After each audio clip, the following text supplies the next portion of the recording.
All right. Thank you all for coming. Nora Ephron is a famous novelist, essay writer, screenplay writer, and activist who once claimed that the defining characteristic of a woman are her breasts. Consequently, this means that girls are not considered to be women until they develop or at least emulate the development of breasts. Now, I developed asymmetrical breasts when I was in middle school during puberty, and as you can imagine, that caused a lot of emotional distress and physical discomfort. But it was about a year ago, maybe a little bit more, when I took Brooke Zimmer's Communication for Social Change class, where we learned about the different intersections of identity.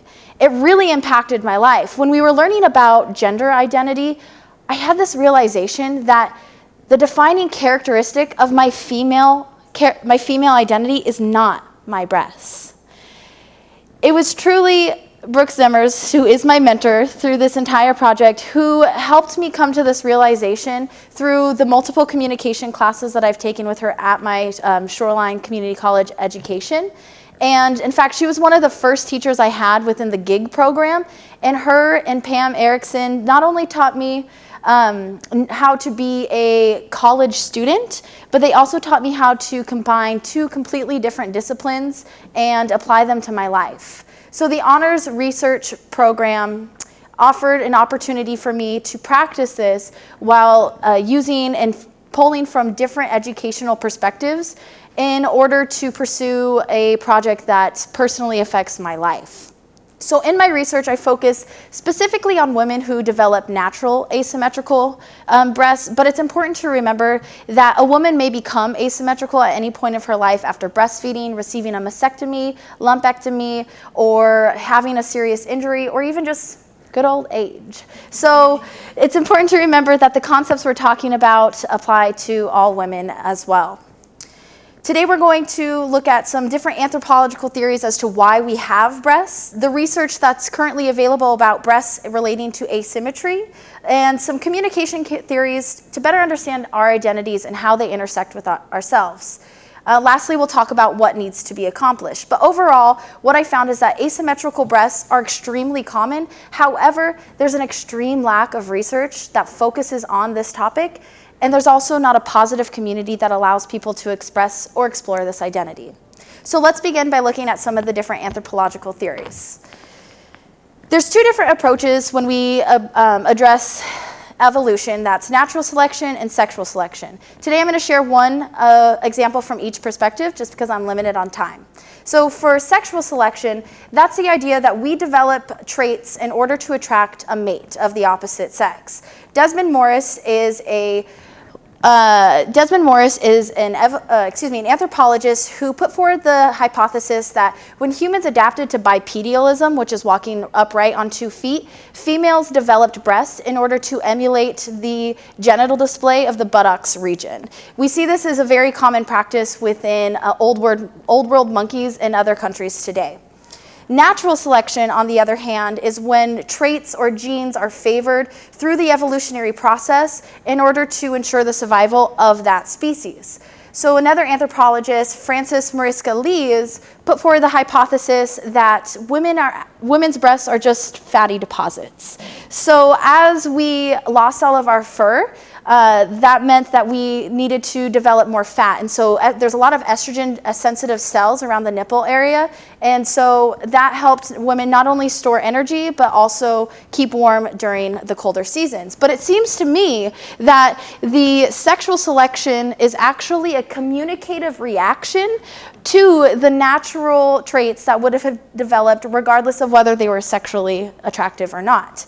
So while both of these are both valid and valued within the anthropological field, we no longer need breasts to stay warm, nor do we use them to indicate when a woman is ready to settle down and have a family. So now that we understand some of the possible reasons as why we have breasts, let's look at some of the different research that's available linking symmetry to breasts. Overall body symmetry has been linked to good genes, and it may influence our fertility. So when you come to research that suggests symmetry relating to good genes, we often see that facial symmetry is addressed. So that means that when you have bilateral facial symmetry, there's a slight correlation to that person being healthier than someone who may be more asymmetrical. However, they found that there's actually we perceive people who have facial symmetry to be more healthy than they actually are, indicating that the perception is sufficient enough evidence to indicate a selection pattern. If we look to another part of the body, a researcher named Janenska, she found, well, what she did is, okay, so she researched the symmetry between a woman's fingers, and if there was more than a 2 millimeter difference, that person was considered to be asymmetrical. And then she measured the estrogen levels, and people who were more asymmetrical had lower estrogen levels. So this means, or what was concluded was that women who were asymmetrical had lower fertility rates. I find this particularly interesting because the same researcher did another study using this one to back up its claim that asymmetrical women have lower fertility rates. However, in the second study, the different factors that were measured were breast volume, overall weight, marital status, number of children, and the age the woman was when she gave first birth. So these are all social factors that are being correlated to indicate a biological fertility rate. To me, this shows that there needs to be more research because there's no way that a social factor can indicate something that's relating back to our biology. It appears that in our society, symmetry is highly valued. However, there have been no biological features to indicate that having asymmetrical breasts has any sort of health deficiency. And what was really shocking is that the majority of the research that's available on breast asymmetry is always related back to the concept of receiving surgery in order to achieve symmetry, rather than focusing on why women are wanting symmetry in the first place and whether or not it actually helps them further in life. So obviously something is missing. So now I'd like to take your attention to some communication theories to help us understand why we're attracted to breasts in the first place. So whether you know it or not, we all communicate a breast identity. And we do this through the language that we use and also the bras that we wear. The first communication theory I'd like to address is called social construction. So that's where we develop our identities through the interactions with the people in our lives or at different institutions, and also the language that's used within those. When a woman interacts with her breasts, she is quite literally being shaped to value symmetry and see it as something that is normal and natural. Asymmetrical women often have the experience where their bras don't fit, so they're told to either stuff it with the other side with some sort of padding or insert to appear symmetrical. However, this teaches body shaming and makes women become self-conscious of their body. This has been shown to lead to anxiety, depression, low self-esteem, and fear of peer rejection, and other psychosexual disorders. And perhaps those psychosexual disorders are why women are having less children later in life and less likely to be married. We can also see this through the language that we use to communicate positive and negative breast identities. So as we can see here, this is some very negative connotating words that can be problematic. However, these are the same words that you find in medical studies when doctors are referring to women who have asymmetrical breasts as deformed, disfigured, abnormal, unnatural. And these are the same words that you'll find online when women are wondering what's going on with their body because they perceive themselves to be deformed, disfigured, unnatural, and abnormal. This is an example of another communication theory called the Sapir-Whorf hypothesis. This is where our language shapes our reality and our reality shapes our language. Because we don't have any positive words that talk about asymmetrical breasts, there's no way for us to yet conceptualize it. But if we were to change the way we talk about breasts, asymmetrical breasts as something that's dynamic, distinguishing, normal, and natural, then perhaps we would also impact the perceptions of other people. The last communication theory I'd like to address is called the reflective appraisal. This one can be a little confusing, so kind of bear with me. This is where our self-conception is influenced by how we perceive the way other people think of us.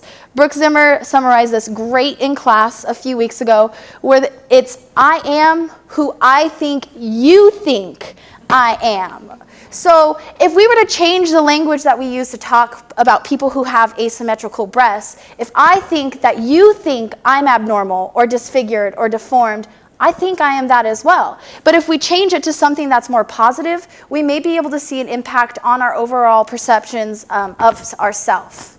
So if we can construct asymmetry as something that is something that women are ashamed of, we can reconstruct it to be something that women are proud of. What I found in my research during the honors program is that there's a lack of community in general, and also there's a need for focused research in this area. When you look to other non-normative identities, such as people being bisexual or polyamorous or asexual, we can find some sort of community where they're allowed or able to express their identity as something that's positive, normal, natural, and a place where they can gain more information to explain what they're experiencing. There's an overall huge gap in the research. So this is a study from 1934 compared to one in 2005, where I want to point out that they're both addressing the improvement of achieving symmetry. So they're both aiming to have an improvement within the surgical techniques. But within these 80 plus years, we can see that they're both saying the same thing, that breast asymmetry is commonly known, but it's not documented. So here we are in 2017, 83 years later, and still no progress has been made. In fact, the only progress that I have seen has been within myself. Just because I have differently sized breasts doesn't mean that I'm disfigured or abnormal. It doesn't mean I'm any less feminine. It's just another aspect of my identity that makes me unique or individualistic. If we look at the anthropological standards or viewpoint, we can see that breasts have helped us get to where we are today. However, the lack of biological research leads me to believe that the future of our breasts are less important to our biology, and they're more important to our identity. I'm still left with a lot of questions after this research project, like how many people are asymmetrical, and how does this language impact people's identity? If we were to change it, would it change their perspectives? And also, if women are going under the knife, risking their lives to achieve symmetry, what are the health insufficiencies that are related to breast asymmetry? I plan to take this information and research with me, or lack of, with me to Western Washington University and explore this identity further and create an online community for people who can share their stories and gain access to information and learn from each other, just like we've done here today. I'd like to give one more shout out to Brooke Zimmers. She had you'll always have an impact on my life wherever I go. And also to everybody else in the honors program, Carla and Terry, Sandri, you all love you. You're wonderful. Thank you.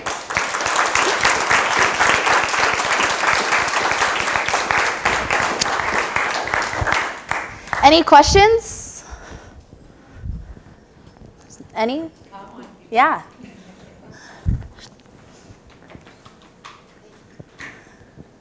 So thank you for sharing your story with us. I'm just wondering, like, the model you explaining here, like the lack of research and stuff, can it be applied on other like social issues that is, this model or research approach can be applied on?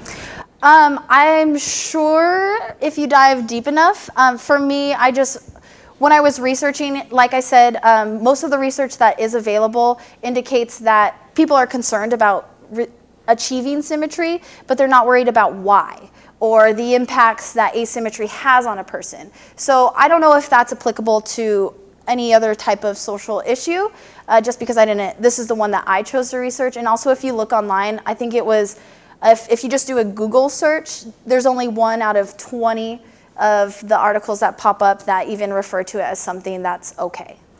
Yeah. Any other questions? Yeah.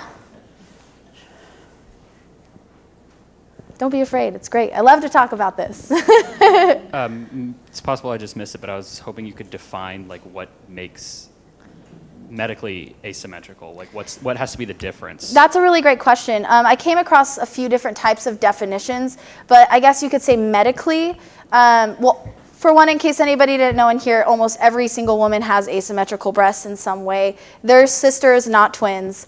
And, but a common definition that I came across was that typically asymmetrical breast is diagnosed, that sounds so weird to say, when there's at least 1 cup size difference. And did you have a question?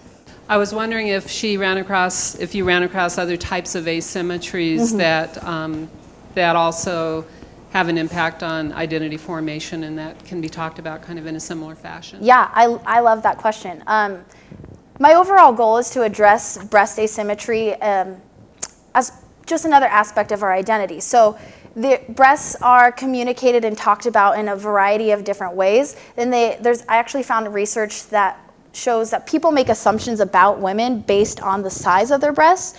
And what I thought was really astonishing was how women who have larger size breasts were found to be immoral, unintelligent, and incompetent, but yet that's still part of the beauty standard. So I think that the different asymmetries that are out there, like women have different shaped nipples, different texture, different size breasts, there's all sorts of asymmetries, but it's just not something that we talk about in our society because it's created this kind of false sense of rarity, and it's so tightly woven to the female identity that people don't want to jeopardize that.